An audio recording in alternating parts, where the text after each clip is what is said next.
In October of 1954, a 19-year-old geology student named Wendell Cutler drove east out of Salina, Utah, on a Saturday morning with a coil of manila rope, a carbide lamp, and a canvas rucksack borrowed from his father's Army surplus footlocker. He was a sophomore at the University of Utah, home for the fall break, and a member of a loose caving outfit that called itself the Wasatch Grotto, a handful of students and rockhounds who spent their weekends crawling into the limestone breaks above the Sevier Valley, looking for anything the mining companies had not already picked clean. His partner that day was Grady Sorenson, 22, a surveyor's apprentice who had grown up herding sheep on those same slopes and knew the game trails better than any map the Forest Service kept on file. They were looking for a talus opening a rancher named Orville Tykert had mentioned the week before, a slot in the rock face above a fold of ground, the old grazing leases called Widow's Ledge Canyon, a place that blew cold air out onto a hot afternoon and had, by Tykert's account, swallowed a sheepdog whole 3 summers running without the animal ever being found. What Cutler and Sorenson found by early afternoon was not the shallow den either man expected. It was an opening roughly 3 feet across at the base of a limestone outcrop, widening as it went back into the rock, and Cutler, who had crawled into a dozen such holes that year and come out with nothing but bat guano on his knees, noted in his field book that this one behaved differently before he had gone 10 feet. The floor dropped away at a steady pitch. It did not step or shelf the way collapsed debris does. It ran. If you're enjoying this story so far, don't forget to hit the like button and subscribe. Drop a comment telling me where in the world you're watching from. I love hearing from you. Cutler was not, by his own later account, a careful record keeper at 19. He was more interested in getting to the bottom of a hole than in documenting the way down. But he had been raised by a father who surveyed water rights for the county, and some of that habit had stuck, because when the passage kept running well past the throw of his lamp, he did the one thing that would matter 3 decades later. He counted his paces and wrote the number down at the bottom of a page otherwise filled with sketches of nothing in particular. Sorenson, coming in behind him, kept his own count independently, and when they compared figures back at the truck that evening, the two totals differed by 11 paces out of roughly 400, which any surveyor will tell you is close enough to call agreement. 400 paces works out to something on the order of 900 feet, more than enough to rule out a talus pocket or a fox den, and the 2 young men had covered nearly that entire distance on a floor Cutler described in his notebook as smooth as a creek bed but dry as a bone box, a phrase Sorenson repeated word for word when a Forest Service man asked him about the passage 11 days later. Limestone in the Pahvant range does what limestone does everywhere else on the continent. Rainwater picks up carbon dioxide from the soil, turns faintly acidic, and over long stretches of geologic time works its way along joints and bedding planes until it has hollowed rooms and corridors out of solid rock. That is the only mechanism that produces a cave in that kind of stone, and it produces caves with a particular signature every caver learns to read. Passages that wander, that pinch and widen without pattern, floors littered with breakdown from ceilings that have been failing for thousands of years, walls scalloped where moving water once scoured them into whirls and flutes you can run a thumb across. What Cutler and Sorenson walked that afternoon was not that. The passage held a nearly constant width for stretches of 100 feet at a stretch.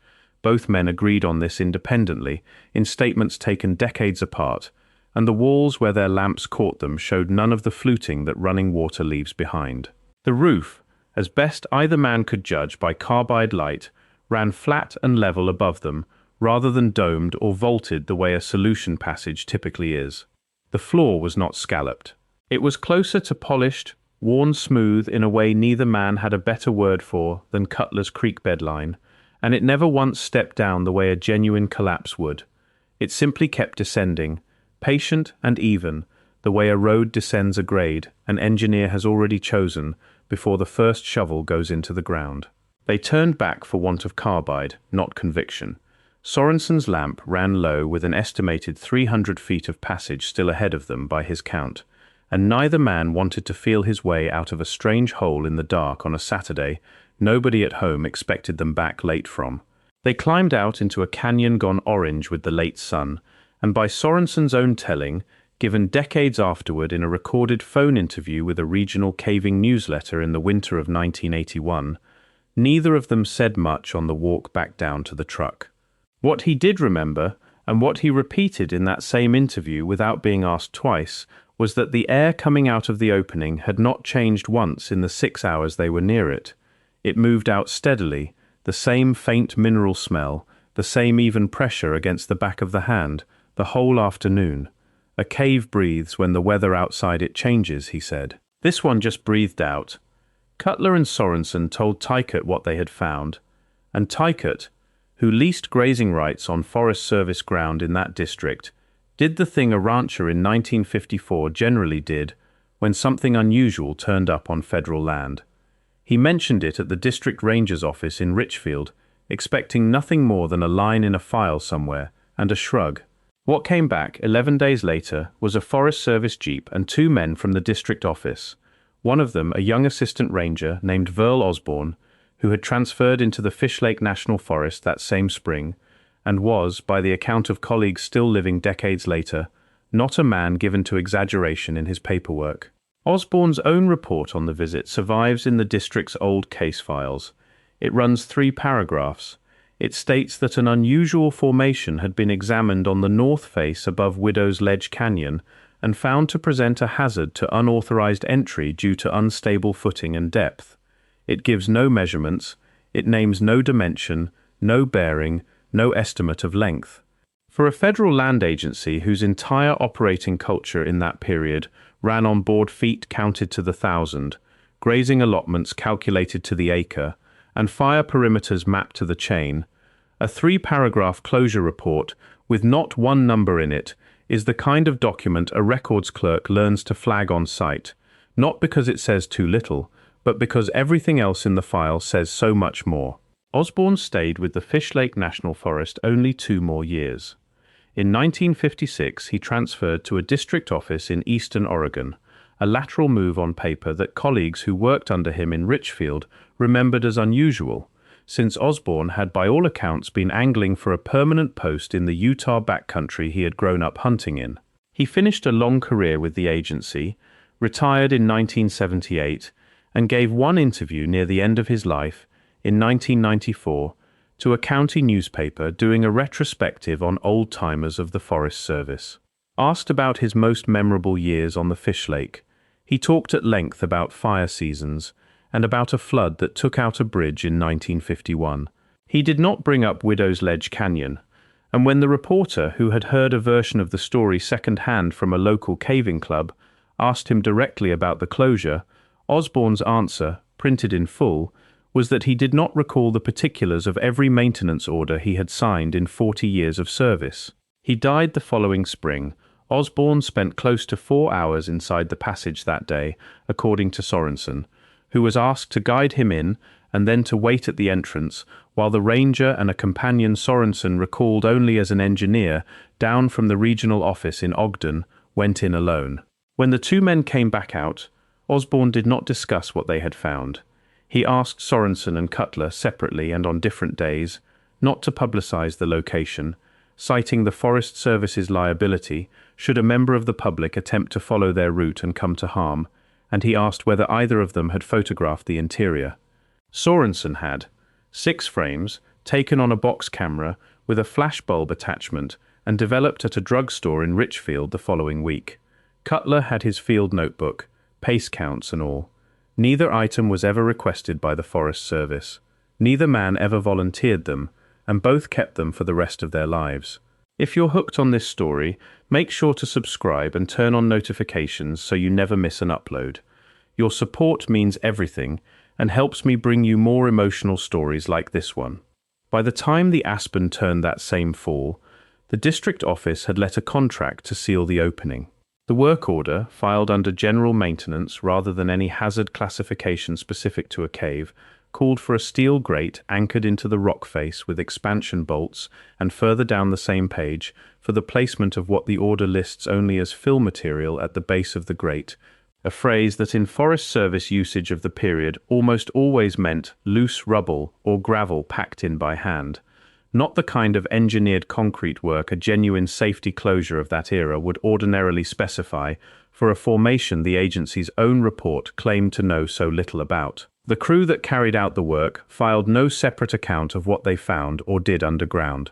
What survives is the purchase order for the grate itself, dimensioned at 4 feet by 3 feet, and a supply requisition for 6 sticks of commercial dynamite, logged out to that same crew the same week, for a stated purpose of clearing loose surface rock near the site. 6 sticks is a considerable quantity for clearing loose rock above a grate. It is a modest but sufficient quantity for collapsing a stretch of passage well beyond it, which is close to what a caver who relocated the site in the 1970s reported finding. A section of the entrance corridor, past the grate, choked with blasted rubble in a pattern that reader after reader familiar with rockfall has described as inconsistent with anything the mountain did on its own. Widow's Ledge Canyon was not, as it turned out, an isolated case in that stretch of the interior west, and the pattern is easier to see once it has a second and third point to draw a line through.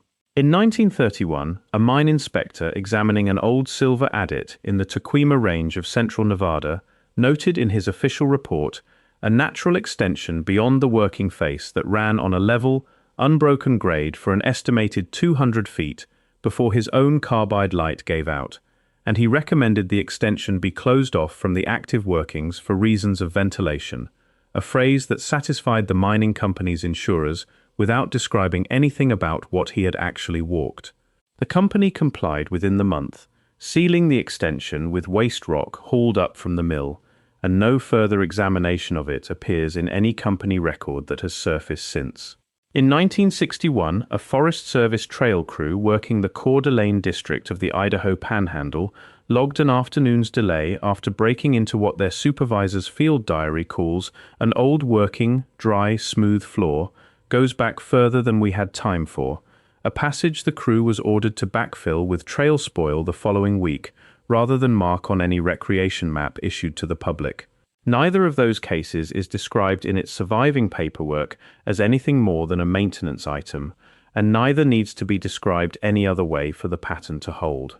What both share with Widow's Ledge Canyon is a shape any records clerk would recognize without being told what to look for, a discovery made by people with no institutional standing to protect, a brief and undocumented examination by people who had exactly that standing, and a closure carried out inside a matter of weeks, fast enough that no outside party ever got a second look at what had been found.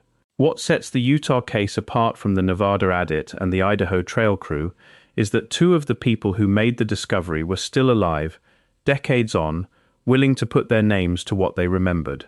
Cutler finished his geology degree in 1956 and went to work for an oil company in Colorado, and by his own account never went back to Widow's Ledge Canyon in the years that followed. Not out of any particular reluctance, he said, but because a working man with a young family finds fewer Saturdays than he expects to. He gave a short recorded statement to a state archaeological society in 1989 at the age of 54, after a graduate student researching cave closures on federal land across the Intermountain West tracked him down through an old Grotto Club roster. In it, Cutler said the one detail he had never managed to explain to his own satisfaction, in a career spent afterward looking at rock for a living, was the floor. Running water does not polish limestone the way a concrete finisher's trowel polishes a slab, he said, and he had never again in 30 years of fieldwork put his bare hand flat against a cave floor and felt anything close to what he remembered feeling that October afternoon in 1954. Sorenson, for his part, held on to the 6 photographs until his death in 2003 at the age of 71. His daughter found them in a cigar box while clearing out his house outside Richfield, tucked behind a stack of grazing receipts and a photograph of Sorenson in his army uniform, and she donated the set, along with her father's old surveying compass, to a small county historical collection rather than throw them out. They remain there today, uncatalogued beyond a single index card that reads, in a volunteer's handwriting, Cave Photos, Widow's Ledge, circa 1954, Donor Sorenson family. 2 of the 6 frames show the entrance itself, a dark slot in pale rock, with Cutler standing beside it for scale, his shadow cutting across ground that shows no sign of the vegetation disturbance a natural sinkhole usually leaves at its rim. A third, badly underexposed but salvageable, shows the interior looking back toward the entrance, a strip of daylight at the far end of what reads, even in a photograph that old, as two parallel walls and a level ceiling running off into the dark rather than the irregular throat of a solution cave. A geologist at the University of Utah, who was shown Sorenson's surviving photographs in 2014, on the condition that her name not be attached to any conclusion about their meaning, agreed that the outcrop in the entrance frame is consistent with the mapped limestone of the Pahvant range and offered no dispute on that point. She was more careful about the underexposed interior shot. She said the two lines running down either side of the frame read, in isolation, as walls, and that if they were walls, their parallel run and the flat plane above them were not something she could account for using any solution feature common to that formation. She stopped short of calling the frame conclusive, noting correctly that a single degraded photograph from 1954 cannot settle a question that 400 feet of collapsed passage now makes impossible to check directly. What she did say, on the record, was that she would want to see the passage itself before she would rule out a working of some kind, and that as long as the entrance remains sealed behind Forest Service rubble, nobody, herself included, is in a position to rule it out. The grate is still there.